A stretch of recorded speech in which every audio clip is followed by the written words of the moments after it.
Alléluia. Il y a des types de démons qui ne vont jamais te libérer tant que tu ne te disciplines pas dans ta manière de parler. Alléluia. C'est pas mon coup. Si tu n'arrêtes pas de donner des faux rendez-vous aux gens, ne parle pas de délivrance.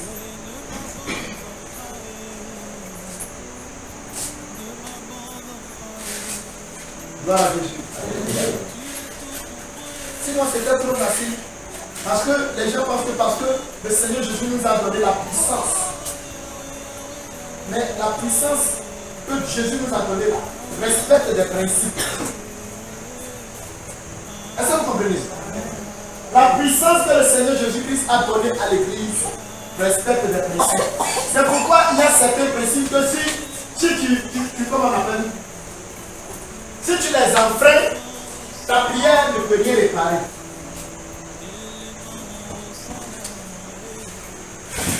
Est-ce que vous comprenez?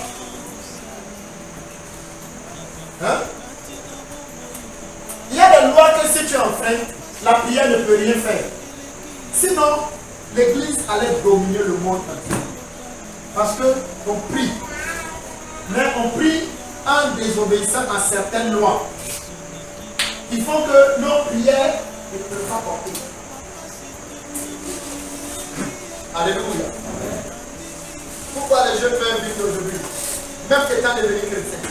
Parce qu'il y a une loi de la parole de Dieu qui dit: honore ton père et ta mère, ainsi tu auras une longue vie. Donc si tu penses que parce que tu es devenu chrétien, tu ne respectes pas tes parents, tu vas mourir. Ça, ce n'est pas une affaire de prière. C'est une affaire de principe de Dieu. Donc à partir du moment où on dit quelqu'un est ton papa, tu dois le respecter. Que ce soit ton père spirituel, que ce soit ton maître à l'école, que ce soit ton papa qui t'a mis au monde.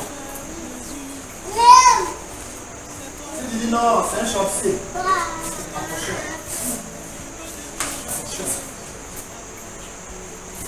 Et c'est la même chose avec les démons. Alléluia. Les démons, quand vous les chassez, il faut justifier.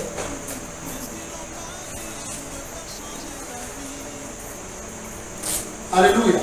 Ceux qui sont honnêtes, qui ont une bonne conscience, il y a des démons, quand tu commences à chasser, tu sens que les esprits la posent à ton esprit. Et ils te disent: pourquoi tu me chasses? Il y a des gens, quand la poserie est engagée, ils n'ont pas de parole.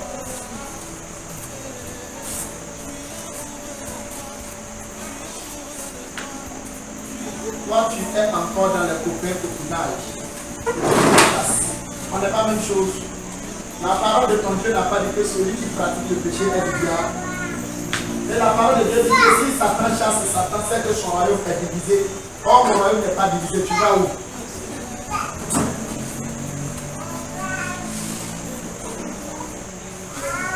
Alléluia. Vous pensez que le feu de Dieu ne peut brûler Dieu? Donc vous pensez que le feu de Satan peut brûler Satan? Donc si tu es en train de pratiquer le mal, ton feu que tu envoies là, ça ne peut rien faire.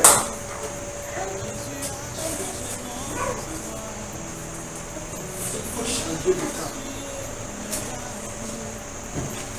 Il faut changer totalement de camp. Gloire à Jésus. Alléluia. Alléluia. Alléluia. Alléluia. Donc, l'idolâtrie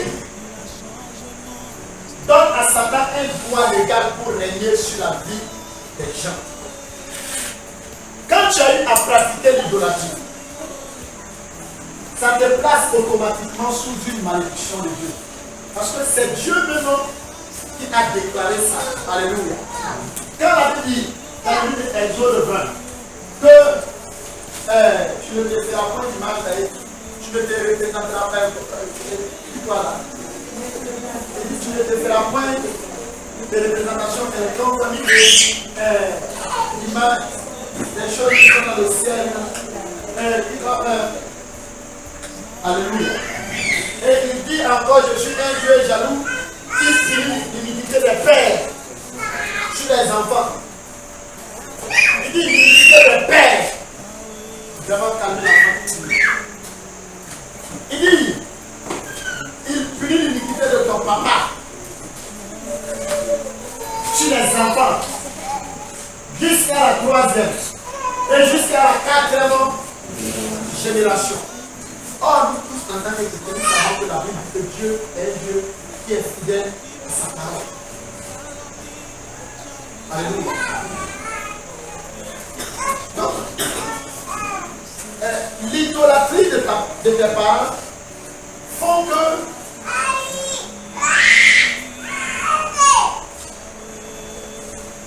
l'idolâtrie de tes parents font que la famille est sous la colère de Dieu.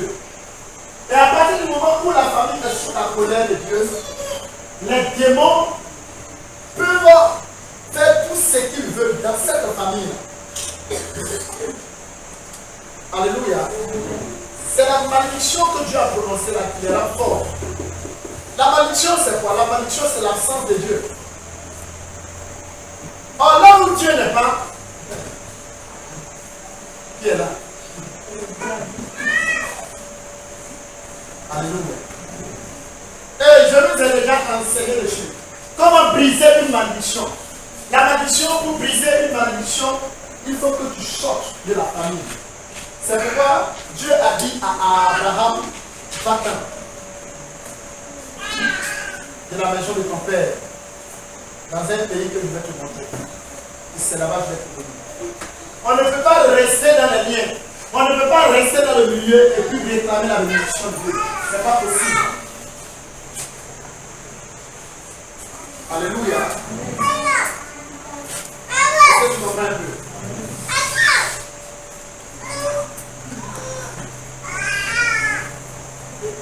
Gloire à Jésus. Alléluia. Il y a des gens, je ne sais pas ce que le diable les a enseignés. Parce que le diable les a fait croire que quand on vient à Christ, toutes les choses deviennent nouvelles, les choses anciennes sont passées, tu es malade. Quand tu venais à Jésus là, et puis tu as donné ta vie à Jésus, ta pauvreté est partie.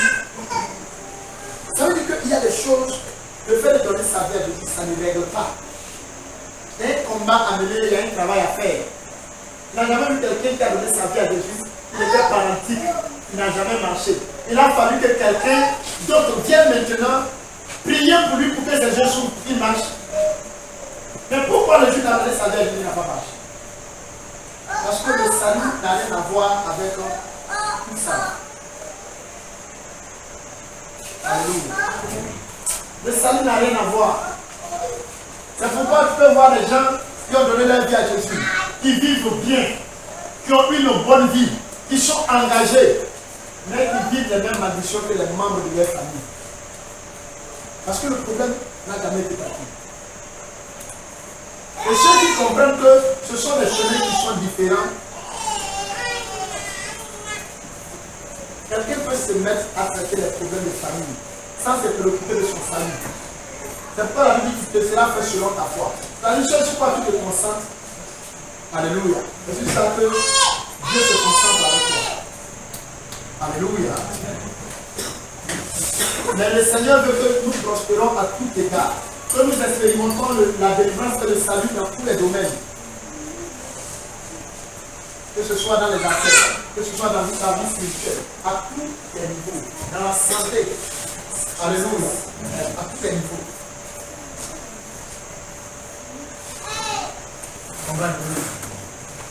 Comprends?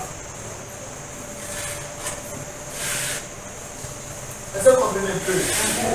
Vous êtes là avec moi?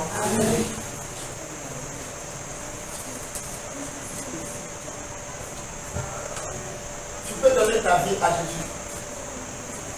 Si tu es sincère, et que tu t'es repenti sincèrement, il dit, répentez-vous et convertissez-vous pour que vos péchés soient pardonnés. Il n'a pas dit pour que vous soyez guéris. Il ne faut pas mélanger.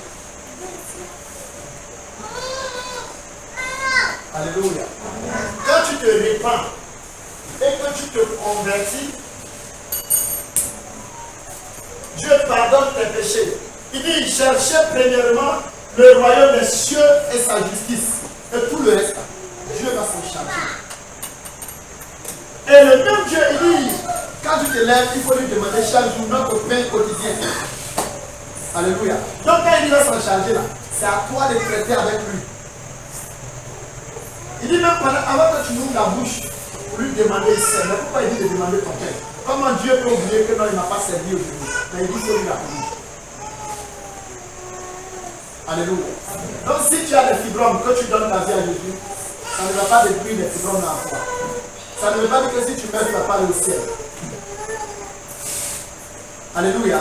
Si tu as des problèmes d'ulcère et que tu donnes ta vie à Jésus, ça ne va pas enlever les ulcères dans ta vie. Alléluia. Si tu as carie et que tu donnes ta vie à Jésus, carie ne va pas partir. Après avoir donné ta vie à Jésus, il faut régler ton problème de carie avec le Seigneur Jésus. Amen. Est-ce que vous comprenez un peu? Amen.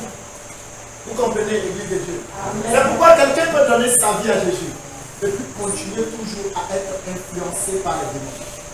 Jusqu'à ce qu'il se lève pour manifester l'autorité qui est en Jésus maintenant pour le cas des démons.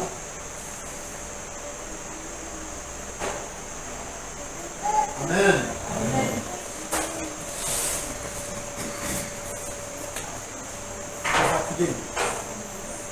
C'est comme ça, si tu ne peux pas partir. Tu peux me sentir que je ne suis pas seul dans le faire.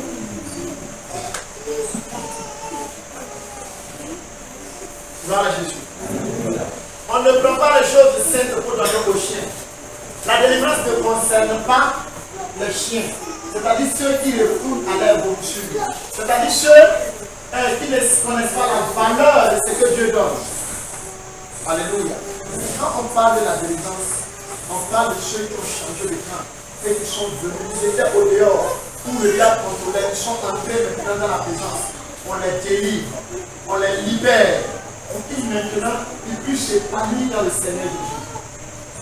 Mais un pied dedans, un pied dehors. On ne peut pas. C'est comme si on faisait ça, c'était comme si on était en train de trahir la parole de Dieu.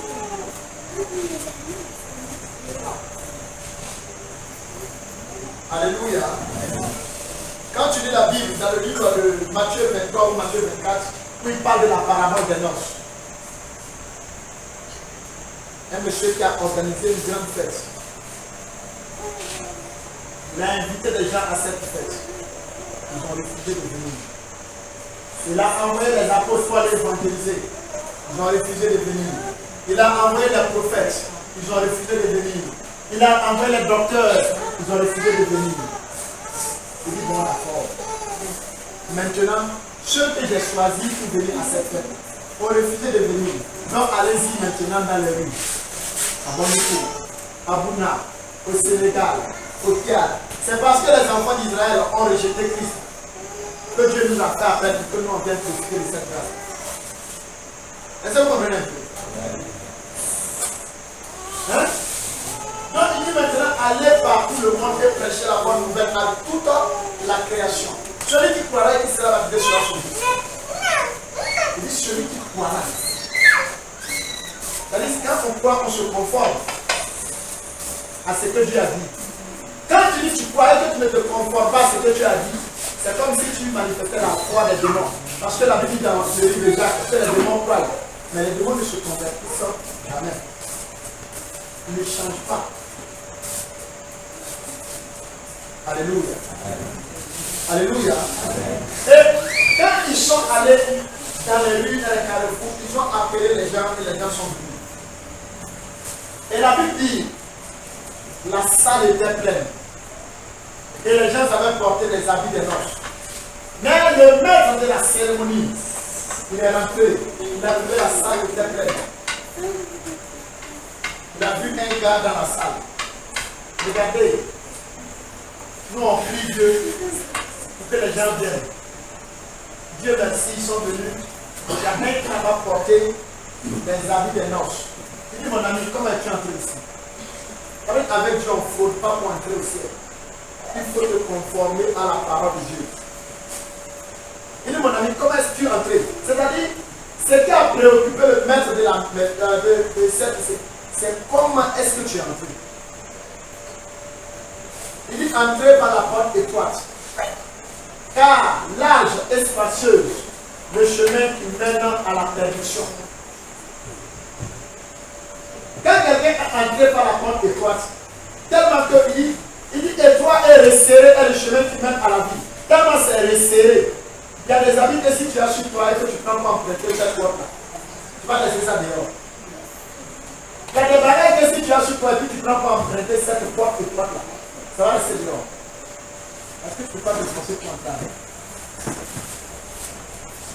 Il dit, comment es-tu entré ici? Le gars ne peut pas parler. Parce qu'il a acheté la clôture. Parce que c'est ça qui était plus facile. Il dit, liez-lui les pieds et les mains. Les gens qui étaient là, ils dit, ah Seigneur, ce n'est pas du monde que tu cherches. Mais le Seigneur veut du monde, mais des gens de qualité. Il y a un type d'homme que le Seigneur veut. Le Seigneur ne veut pas n'importe qui pour remplir sa maison. Le Seigneur veut les gens qui se conforment à lui, ses principes. Il ne suffit pas de venir à l'église. Il dit non, le Seigneur a besoin de nous tous. Le Seigneur a besoin de ceux, le Seigneur a besoin de nous. Mais pour que nous devons nous conformer à sa parole.